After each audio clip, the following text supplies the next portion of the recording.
जी को ही बोला जाता है बाप के साथ। विषुवत रेखा पे जितने देश है ना, वहां के लोग एकदम मंगरैला की तरह काला होते हैं सब। उनको देखकर हिंदुस्तान का अगुआ भाग जाएगा। बहुत सुंदर लड़की, वो देखिएगा जब टेढ़ा लड़का पसंद करती है सब। ना सुंदर लड़की की नहीं सब, अजबे सबसे फसल रहती है सब, एकदम खौराइल रह रहा है। और हिंदुस्तान में जो बनेगी आलिया, उसी को मिलेगा कालिया। हम सफेद कुर्ता पहन लेते हैं ना, तो लगता है जैसे बतासा में चिमटा घुसा हुआ है। कश्मीर की कली, वाह वाह, समझ में आ गया। कश्मीर के लड़का लड़की सब गोरे होते मैं कि दू में। लेकिन यही क्वेश्चन यूपीएससी पूछा था और आधा लड़का गलती ठोक के आया था। क्या पूछा था पता है? कि ज्यादा ठंडा टुंडरा में पड़ता है कि टैगा में। अब लड़का पगला गया, टुंडरा टैगा कौन ची होलो रे भाई, टुंडरा टैगा लो, टुंडरा टैगा यहाँ पर। Very good. ये रेखा बोलिए फटाफट, कौन सी रेखा है बीचों बीच से जा रही है? ये रेखा है विषुवत रेखा। कौन सी रेखा? विषुवत रेखा।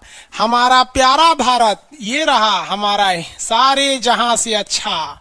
ये हमारा हिंदुस्तान उत्तरी गोलार्ध में है, northern hemisphere of the earth. ये हमारा कौन सी रेखा? ये विषुवत रेखा हो गया। ये बबुआ एगो बात बता तो, जो विषुवत रेखा है वही ना सबसे ज्यादा गर्मी पड़ेगा। सबसे ज्यादा गर्मी कहां पड़ेगा? विषुवत रेखा पे पड़ेगा, क्योंकि सूर्य जाता है अधिकतम कहां तक? ये कर्क रेखा तक। कर्क रेखा भारत के बीचों बीच से गुजरती है, आपको भी पता है, 8 राज्यों से। थोड़ा बहुत तो आप भी पढ़े होंगे, शॉर्टकट, गमछा झाड़ू सब फालतू चीज होता है। अब यहां देखिए, ये तो है मकर रेखा बबुआ, ये है मकर रेखा, यही है ना मकर रेखा। इसमें तो किसी को दिक्कत नहीं है। अब एक बात बताओ, ध्यान से देखो, सूर्य मकर रेखा से जाएगा कहां पर? कर्क रेखा तक। और कर्क रेखा पर जाने के बाद ये वापस आएगा कहां पर? मकर रेखा पर। अब जरा देखिए, जाते वक्त भी एक बार विषुवत रेखा पे चमक के गया सीधे, और आते वक्त भी एक बार विषुवत रेखा पे चमक गया, यानी 2 बार तो खड़े चमका। और जब सूर्य यहां पर होगा तो इधरों देख रहा होगा, इधरों देख रहा होगा, उस वक्त भी विषुवत रेखा को देख लिया। अब जब सूर्य नीचे होगा तो इधर भी देख रहा होगा, गर्मी दे रहा होगा, और इधर भी देख रहा होगा। यानी ससुरा, अगर आप विषुवत रेखा पे रह गए ना, जान ले लेगा सूर्य आपका, इतना ना गर्मी करेगा। इसलिए विषुवत रेखा पे जितने देश है ना, वहां के लोग एकदम मंगरैला की तरह काला होते हैं सब। इतना भयानक काला होता है सब कि उनको देखकर हिंदुस्तान का अगुआ भाग जाएगा।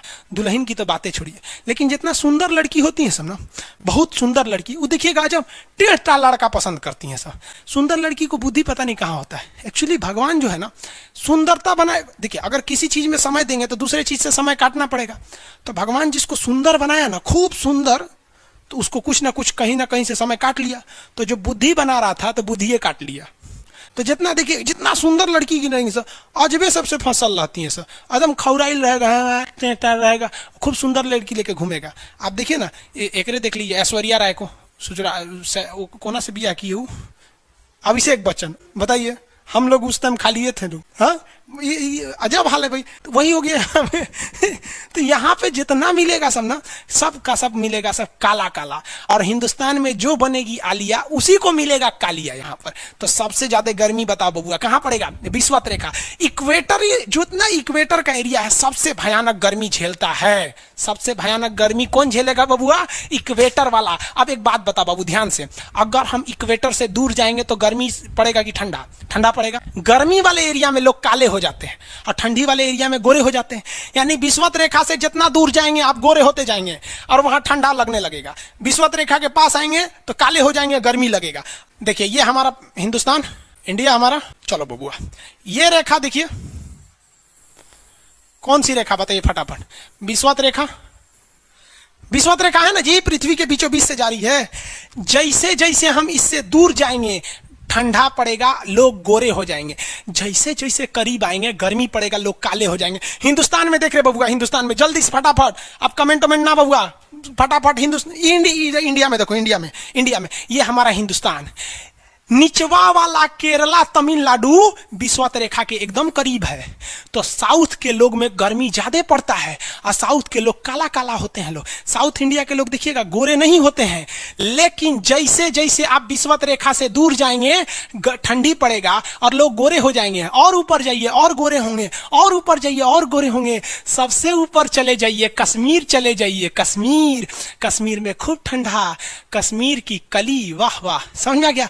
वहां कोई फेयर एंड लवली की जरूरत नहीं है। कश्मीर के लड़का लड़की सब गोरे होते हैं लोग, और नीचे दक्षिण भारत में देखेंगे तो सब झौंसल मिलता है, सब कुछ कुछ हीरोइन गोरी हो जाती है सब। अब बाल्टी में सोचो फेयर एंड लवली घोर के में नहा लेगी तो गोर ना हो जाएगी सब, उस समय भूगोल का नियम काम नहीं करता है यहाँ पर। समझ में आ रहा है कि नहीं आ रहा है? तो साउथ के लोग काले क्यों होते हैं? अब भैया साउथ वाले लोग बुरा नहीं मानिएगा, और काला होना बुरा क्या, हम खुद काला है, हम क्या दूसरे को बोलेंगे? हम सफेद कुर्ता पहन लेते हैं ना तो लगता है जैसे बतासा में चिमटा घुसा हुआ है। तो साउथ वाले सब काले ही होते हैं, काले से क्या दिक्कत है? हाँ, आपको फिर बताए ना, जितना काला रहता है उसको कैसा मिलती है सब। हाँ चलो ध्यान से देखो इधर। यहाँ समझिए, आप समझ में आया कश्मीर के लोग गोरे काय होते हैं? अच्छा, कश्मीर से तो ज्यादा गोर चाइना वाला होगा सर, ओसे गोर तो रूस वाला होगा सर। ऐसे रूस वाला को देखेंगे ना, व्लादिमीर पुतिन को देखिएगा तो लगेगा जैसे छीलल मुर्गी है, अंग्रेज सबको ऐसे कर देता है सो तो खून दिखने लगता है यहाँ पे लाल लाल। समझाएगा कि नहीं? क्या भूगोल कितना ईजी है ना? ईजी नहीं है, बकलोल कहेंगे ईजी नहीं लग रहा है इसको, सुतल है। आगे बढ़े तो जितने लोग विषुवत रेखा के करीब वाले हैं वो होंगे काले, बीवी में रहेगी गोरी। और जो ये कोई भूगोल का नियम नहीं है रे भाई, देखिए ध्यान से समझिए। अब ये तो कश्मीर वाला का मैटर समझ में आ गया आप लोग को। आगे बढ़े। प्लीज़ दोस्तों, अगर वीडियो अच्छा लगा हो तो लाइक करना, सब्सक्राइब करना, अपने दोस्तों में ज़रूर शेयर करना। धन्यवाद।